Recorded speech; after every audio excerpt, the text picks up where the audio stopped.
Mga brothers, available na sa Shopee ang ating riding jersey at iba pang mga riding gears na ginagamit natin. Nandyan yung link sa gilid ng video. Let's go! Sa go! Alright mga brothers, silipin natin ng mabilisan itong bagong version ng FKM Victorino 250i. Alright. Ayan, napakagwapo talaga nitong motor na to. Ito, kahit maghapon kong titigan, okay lang habang nagkakape o umiinom ng beer. Isa rin ito sa mga gusto kong kulay, aside dun sa silver na gamit natin. Ano bang tawag sa ganitong kulay mga brothers? Paki-comment nga yan sa comment section. Ayan, yung mga magagaling sa kulay. No, ito, maganda rin itong plates na to. Kasama to pag binili nyo. Ayan, so pwede nyo palagyan ng numbers or pwede nyo pa-customize na mga stickers nyo kung vloggers kayo or etc. kung ano yung gusto nyo pa-promote o mga business nyo, whatever. Pwede nyo ilagay dyan, di ba? Ang pinaka main changes dito o yung pinaka binago ng FKM is yung gulong nya. No? Mas more on pan-trail na siya. Kanina ng tines ko parang mas makapit siya eh. I don't know, siguro sa texture ng gulong niya, no? Pero same pa rin naman yung tire size, 100 by 80 at 17 inches. Ayan, no? Ang ganda ng gulong niya, parang mas gusto ko to ngayon. Tapos sa likod, same pa rin, 130 by 90 at 15 inches na spoke wheel. Ayan, ang lapad niyan 3 inches na, no? Ayan, no? Pag nakita nyo yung pinaka threads niya, oh, parang ilalim ng chinelas, mga brothers. So same pa rin, naka-disc brake tayo rito, single pot piston caliper. Ayan, so by the way nalaman natin yung kanyang counterpart, no? ADB 160 yung kanyang brake pads, no? Pero pwede naman kayo mag-order dito, pero kung malayo kayo, naiinip kayo maghintay ng online order, pwede nyong palitan ng counterpart. Ayan, no? And then ito isa sa mga gusto kong parte ng Victorino, yung kanyang stainless muffler, tsaka itong mga food text kasi quality yung ginawa nila rito. No, ayan, magmula rito. Yan, yan yung sa mga gusto ko. Tapos yung preno niya rito sa harapan, gustong gusto ko kasi naka 4 piston pot caliper siya. Ito. So maganda itong mamreno.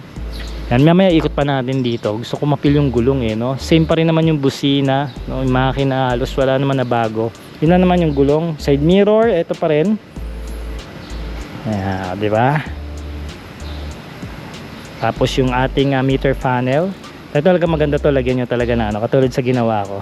Yan, yun yung gustong gusto ko dito. No, ibang iba siya.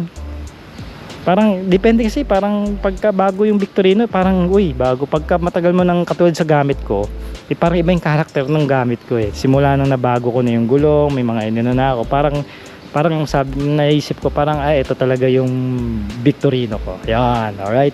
So mga brothers, once again, meron itong makina na 250cc between po yan. So dalawang 125, 125, 125. 5 speed manual transmission, 1 down, 4 ups.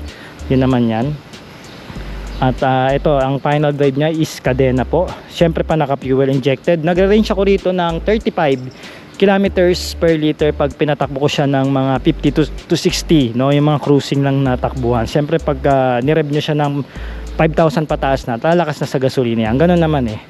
Mga brad, sale ngayon sa Lazada na up to 80% tapos may free shipping pa. Baka gusto mo mag-shopping ng motorcycle parts and gear. Link mo na yung link sa description ng video at comment section. Let's go! Sa go! Ayan, no? Iba rin yung forma niya pag sa ganitong gulong. Mas more on off-road side siya. Ngayon. Okay.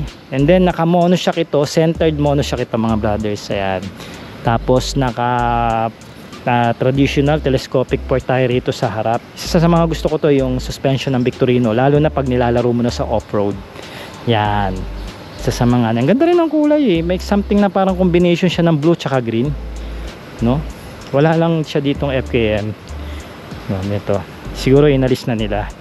No, pero maganda yan eh. May FKM dito. Yan yung original niyan. O, di ba? Tapos LED yung taillight natin. Tapos bulb type yung turn lights. Okay lang naman, malakas na yan. Ang ginawa ko pang upgrades dito sa Victorino natin mga brothers, ginawa kong LED yung headlight at saka yung park light. So mas malakas na ngayon. And then ginawa ko na switches dito. So na-on ko yung headlight at park light. Gusto ko kasi pagka sa araw lang naka park light lang siya. Since LED naman, malakas-lakas naman. Sound check para gusto niyo marinig mga brad. Tanggalin lang natin sa Primera. Sound check natin.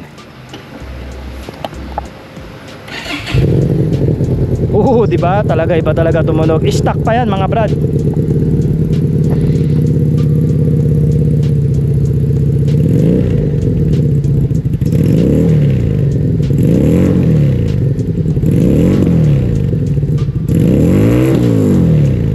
Solid talaga. Iba talaga si Victorino mga brothers. Patayin na natin. At syempre mga brothers, isa pa sa mga safety features nitong FKM Victorino 250i is yung kanyang bank angle sensor. So ano ba yun mga brothers? Meaning mga brad, if ever kung sakaling masisemplang o matutumba nyo yung motor na wag naman sana, automatic pong magsha-shutdown itong motorsiklo. May mga ganyang features na po yung mga big bike o yung mga high-end big bikes. Pero dito sa FKM Victorino 250i, nilagyan po yan mismo ng kumpanya for the extra safety kung sakali nating matumba natin itong si Victorino. Since alam natin may kabigatan nitong mga motor na to, especially sa mga beginners at sa mga mabababa ang height. Alright. Once again, may presyo ito na 158,000 pesos. Ito po yung pinaka-affordable na between engine na scrambler bike na mabibili nyo sa market, at nag-iisa lang mga brothers. Wala po kayong mahahanap nyo sa ibang brand. At syempre pa, same pa rin yung ating promo ngayong tag-ulan na free SEC helmet or top box or Motul motorcycle engine oil. Mamimili po kayo dyan sa tatlo, dalawa lang po yung pwede yung pagpilian. And then syempre kasama dyan ang rider kit o FKM rider kit at riding jersey with LTO registration na ito na 3 years, libre na rin po yon. Kasama na po yung sa binayaran nyo. And syempre available ito sa cash, terms and credit card mga brothers. Kung gusto nyo pong mag-apply, PM nyo lang po ako mga brothers para ma-assist ko kayo.